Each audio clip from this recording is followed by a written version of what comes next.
Le quartier du commissariat de Trappes dans les Yvelines s'est embrasé vendredi soir. Un adolescent de 14 ans a été grièvement blessé lors de heurts entre jeunes et forces de l'ordre. À l'origine des troubles, le contrôle d'une femme intégralement voilée. Selon le procureur, son mari aurait tenté d'étrangler un policier. Contacté par son épouse, le collectif contre l'islamophobie en France a un autre son de cloche. Lui parle de provocation de la police.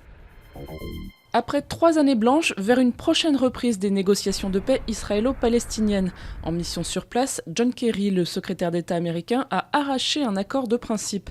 Un accord rejeté en bloc par le Hamas. Pour le mouvement au pouvoir à Gaza, le président palestinien Mahmoud Abbas n'a aucune légitimité pour négocier au nom du peuple palestinien sur des questions dites fondamentales.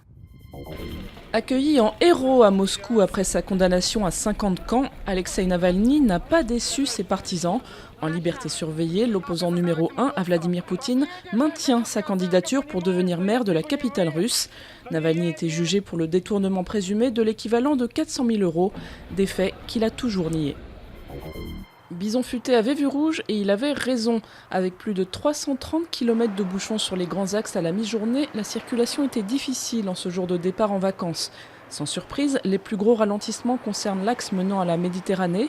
La route des plages du sud-ouest est elle aussi touchée. Dans le sens des retours, en revanche, peu de bouchons à signaler.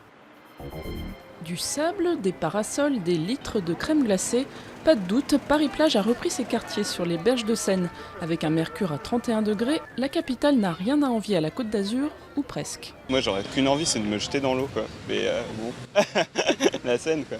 Faute de baignade, il se consolera avec une bonne partie de pétanque.